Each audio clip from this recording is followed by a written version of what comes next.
আল্লাহ বলে বন্ধু সে যে অন্ধকার থেকে আলোতে টেনে আনে, মিনাজ যুলুমাত ইলান নূর, অন্ধকার থেকে, গুনাহ থেকে, পাপ থেকে, নাফরমানি থেকে, হারামি থেকে, বদ আখলাকি থেকে, সমস্ত অস্থিরতা থেকে, বেহায়াপনা থেকে, অসভ্যতা থেকে যে আলোর দিকে, নামাজের দিকে, সেজদার দিকে, জিকিরের দিকে, তাকওয়ার দিকে, ইখলাসের দিকে, ইয়াকিনের দিকে, তাওয়াক্কুলের দিকে, জান্নাতের দিকে যে টেনে নিয়ে আসে, আল্লাহর কসম তাকেই বন্ধু বলে, তাকেই বন্ধু বলে, তাকেই বন্ধু বলে।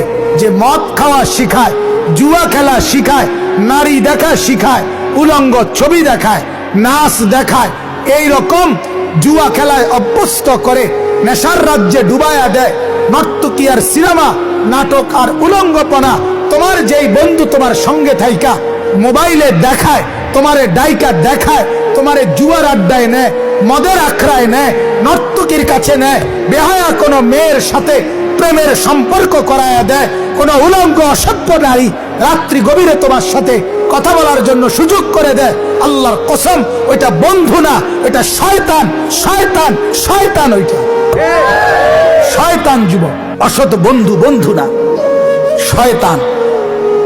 এই জন্য যে বেড়ি আরেক বেড়িরে বেফরদা বাজারে অটত করে লইয়া যায়, এই বেড়ি শয়তান, শয়তান। এটা যেই যুবক আরেক যুবককে একসাথে খাড়াইয়া মুতে অথচ কিচ্ছু বলে না, তুই একটা শয়তান, তুই বন্ধু না, কিসের ফ্রেন্ড? হ্যাঁ, অসভ্য আবার ফ্রেন্ড হয় কিভাবে?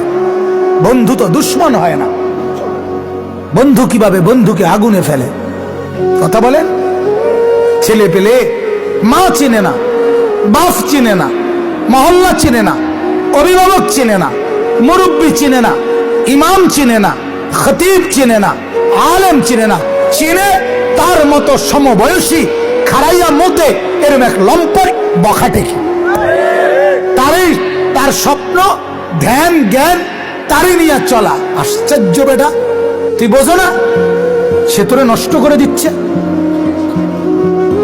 আমার এক ক্লাসমেট, আমি যে সময় দাখিল পরীক্ষা দিছি 1998 ইংরেজিতে, আমাদের আমলে দাখিল আর এসএসসি রেজাল্ট একসাথে দিত না, এখন দেয়। আমাদের আমলে দাখিল পরীক্ষার রেজাল্ট, আলিয়ার মাদ্রাসার রেজাল্ট বোর্ড পরীক্ষার পরে দিত। স্কুলের বোর্ডের পরীক্ষার রেজাল্টের কিছুদিন পর, 15-20 দিন 25 দিন পর। 98 হাদিসের মধ্যে আছে, এটা আমরাও পড়ছি কিতাবে, যখন আল্লাহর নবী সাল্লাল্লাহু আলাইহি সাল্লাম জন্ম নিছেন মা আমেনার কোলে, আল্লাহর নবী যখন ছোট্টবেলায় 1 দিন বা 2 দিনের দিন আল্লাহ তাআলা ফেরেশতাদেরকে বলছিলেন, মা আমেনার কোল থেকে আমার বন্ধুটারে একটু নিয়ে আসো, বন্ধুরে একটু উঠে আনো। তো মা আমেনার কোল থেকে আল্লাহর নবী সাল্লাল্লাহু আলাইহি সাল্লামকে কোলে করে ফেরেশতারা নিয়ে আসছিলেন। আনার পরে আল্লাহ বলেন, ফাতুফু বিহি মাশারিকাল আরদে মাগারিবাহা, এই ফেরেশতারা আমার পূর্ব দিগন্ত থেকে পশ্চিম দিগন্ত পর্যন্ত আমার পুরা সৃষ্টি জগতের মধ্যে আমার বন্ধুকে ঘুরাইয়া আমার পুরা সৃষ্টি দেখুক, তাদেরকে একটু দেখাও আমার বন্ধু, বন্ধু আমি কেমন বানাইছি। আসমানকে বলো, দেখো দেখো মাওলার বন্ধু কেমন, কায়নাতকে দেখাও, সব কিছুকে দেখাও বন্ধুর নাক কেমন, চোখ কেমন, কেমন সাজাইলা। তো পুরা কায়নাতকে দেখাইছে ফেরেশতারা, দেখো মাওলার এই বন্ধু কেমন বন্ধু।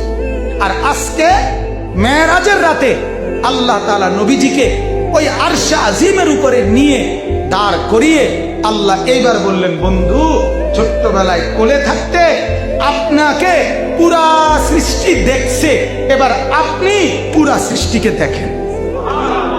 ওরা ছোটবেলায় আপনারা দেখছে, এবার আপনি দেখেন। অবাক, হায় হায় কি কথা।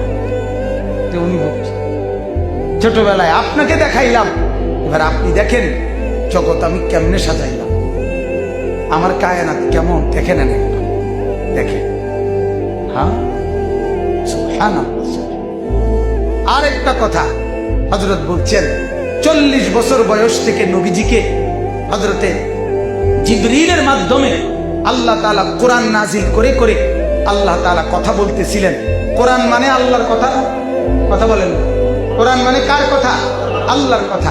তো আল্লাহ তাআলা 40 বছর থেকে নবীজি 50 বছর পর্যন্ত এই 10 বছর একটানা জিবরাইলের মাধ্যমে দিবা নিশি কোরআনের আয়াতের আলোকে আল্লাহ কথা বলতেছিলেন বন্ধুর সাথে। 50 বছর পরে 10 বছরের মাথায় হযরত বলেন আল্লাহ পাকের মহব্বতে যেন জোশ উঠে গেছে। আল্লাহ বলে, রে জিবরিল, তোকে দিয়েই তো কথা বলি, এত লম্বা কথা বলার পরে আজ তো আমার মহব্বতে আর বাধ মানে না। যা জিবরিল, বন্ধুকে এবার আমার কাছে এনে দে, তুই সরে যা, আমি এবার আমার বন্ধুর সাথে তোকে বাদ দিয়ে কাছে বসে কতক্ষণ কথা বলতে চাই। ফাআওহা ইলা আবদিহি মা আওহা, যে দিয়া যা। এই জন্য জিবরিল সিদরাতুল মুনতাহা পর্যন্ত পৌঁছায়া বলছি, ইয়া রাসূলুল্লাহ, বাকিটা আপনি যান, আমি শেষ, এবার আপনি যান, আপনি আপনার মাওলার সাথে একান্তে কথা বলেন। সুবহানাল্লাহ। আল্লাহ তাআলা তখন একান্তে কথা বলছে। বলেন আলহামদুলিল্লাহ। এত বড় শ্রেষ্ঠত্বের অধিকারী, এত বড় মর্যাদাবান নবীর উম্মত হওয়ার পরে আমরা তাকে বাদ দিয়ে অন্যকে অনুসরণ করা, এটা উচিত? এটা বুদ্ধিমান? এটা বিবেকবান? কথা বল। তাহলে আল্লাহর নবীকে বাদ দিয়ে চুল যার, আল্লাহর নবীকে বাদ দিয়ে অন্য মডেলের, তার শিক্ষা জ্ঞানের দৌড় কদ্দুর তুমি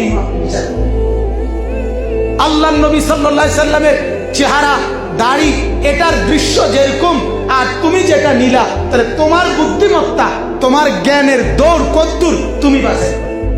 আল্লাহর নবী সাল্লাল্লাহু আলাইহি সাল্লামের চলা ফেরা, উঠা বসা তরিকা, এটাকে বাদ দিয়ে তুমি যার মতো হলা।